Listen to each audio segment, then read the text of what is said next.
네, 앞서 한 가지 시장 상황과 관련해서 그럼에도 불구하고 우리 야간 선물이 한 0.6% 정도 오른 걸로 나오니까 모처럼 조금 최근의 약세에서 오늘 상승 출발 일정 부분은 좀 기대해도 되겠네요. 이항영의 뉴욕 앤 서울로 뉴욕 증시부터 체크하도록 하겠습니다. 이항영 전문위원 와 계십니다. 어서 오십시오, 위원님. 네. 우리는 금리 내렸는데 시장이 반응 못했다고 했는데요. 미국은 또 이제 어제도 약한 가운데 또 올랐던 것이 금리와 관련된 얘기들이 여러 가지가 좀 있지 않았습니까? 그 상황부터 좀 알려주십시오. 네, 맞습니다. 오늘 주시장이 새벽 뉴욕 시간으로 보면 새벽 시간까지만 보면 오전만 보더라도 주가 별로 좋지 않았습니다. 그렇죠. 그럼에도 불구하고 오후에 들어서 주가 좀 반등하면서요. 막판에 이제 3대 지수가 많이 좀 올라가면서요. 3대 지수 모두 3일 만에 모두 이제 다시 반등을 했다라고 일단 이해하시면 되겠습니다. 그렇다고 해서 크게 많이 오른 건 아니겠고요. 다우지수는 보합이라고 생각하더라도 틀리지 않습니다. 기폭제는 뉴욕 연방은행 총재죠. 존 윌리엄스 총재가 뭔가 좀 선제적인 조치가 필요하다라면서 좀 적극적으로 이제 금융 정책을 펴야 되는 얘기를 했습니다. 그것이 금리일 수 있겠고요. 흔히 해서 새로운 양적 완화 조치 이런 것들이 있을 텐데요.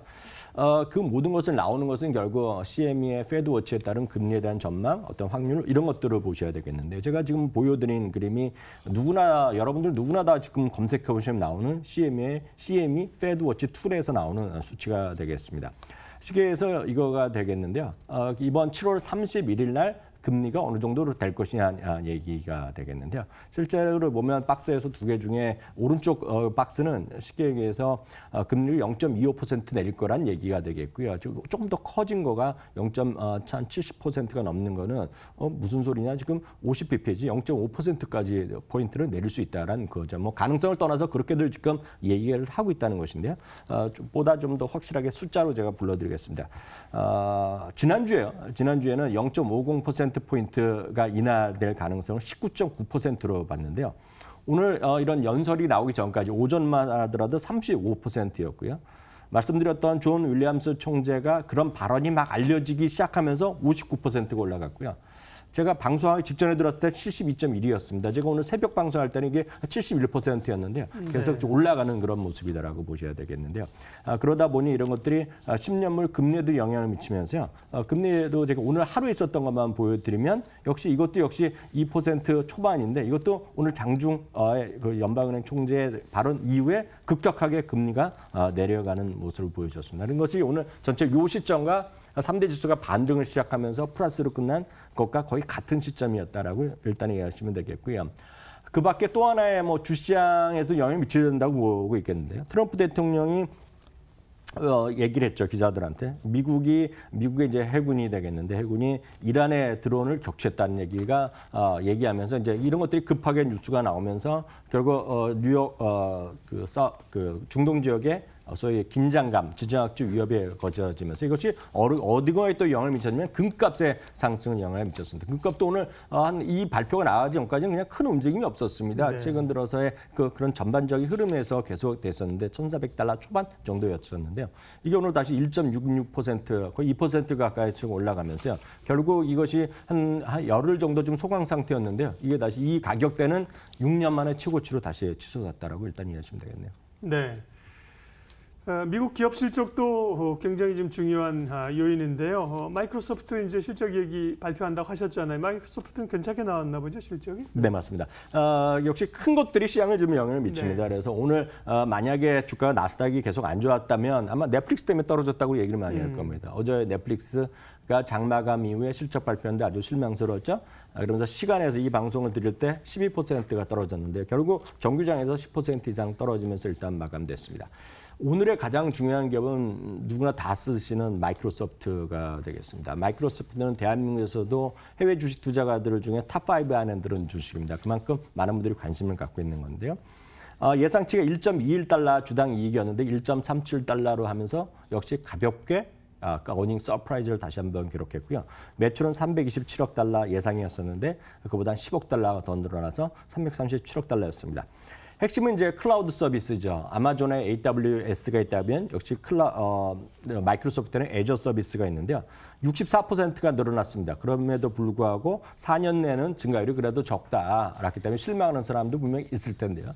중요한 것은 오늘 시간에서 2.6%가 지금 올라가서 이 가격으로 나온다 그러면 깔끔하게 마이크로소프트가 오늘 밤에 열릴 정규장에서 사상제 효과로 직행할 가능성을 배제할 수 없어 보인다라고 이해하시면 되겠고요. 참고적으로 월가 전문가의 91%, 그러니까 10명 중에 1명은 매수 의견을 갖고 있고요.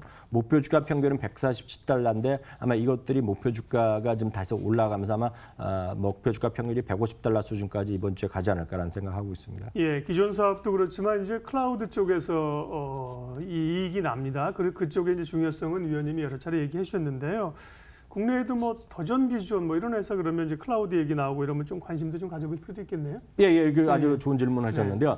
지금 클라우드 서비스가 네. 있고요. 이게 쉽게 해서 이겁니다. 지금 전 세계 주시장에서 미국도 마찬가지고요. 한국도 마찬가지. 한국도 아마 가능성이 있겠고요. 아마 유럽에서, 일본에서도 크게 움직이는 것들이 두 가지의 큰 부류가 있습니다. 그것이 하나가 클라우드 서비스가 되겠습니다. 그러니까 클라우드 서비스 때문에 전 세계 지금 반도체 기업이 이익이 감소됨에도 불구하고 지금 그나마 상승했었습니다. 삼성전자, SK하이닉스가 안 좋다고 해서 미국에서 반도체가 안 좋은 건 아니거든요. 네. 바로 그런 기반으로 해서 클라우드 서비스가 하나 있겠고요. 앞서 더존 비전이 상당히 흥미로운 기업입니다. 주가는 고점에서 약간 최근에 식는 걸로 알고 있는데 굳이 따지자면 더존 비전 상당히 좋은 회사입니다. 왜냐하면 제가 말씀드렸던 앞서 클라우드 서비스가 하나 있고요. 또 하나가 여러분들 어느 정도 인식하실지 모르겠지만 구독입니다. 구독. 네. 그러니까 서브스크립션 이코노미라 해갖고 구독 경제인데요. 구독 서비스입니다. 그렇죠. 여러분들이 시스템을 구독하는 거죠. 여러분들이 생각하시는 구독 서비스의 가장 대표적인 것이 옛날에는 신문이었습니다. 신문. 그다음에 이제 이동통신이었는데요.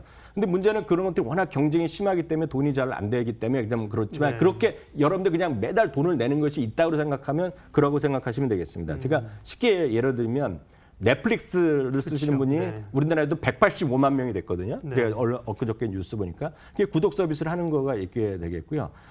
우리나라 그 더존 비전 같은 거 여러분들은 안 쓰시지만 중소기업은 그걸 매년 돈을 내고 있거든요. 그러니까 그런 것들이 더존 비전이 물론 규모는 작고 성장성이 약간 다르지만 더존 비전이 그 두 개를 겸비하는 회사다라고 말씀드릴 수 있겠습니다. 예, 뭐 더존 비전을 구체적으로 이렇게 추천주로 얘기하려고 했던 건 아닙니다. 그게 아니라 이제 그런 트렌드의 변화, 클라우드, 구독 서비스 얘기, 뭐 아마존도 이제 그렇게 사실 회원들 대상으로 가려고 하는 거고요. 그런 힌트를 좀 찾아봤습니다.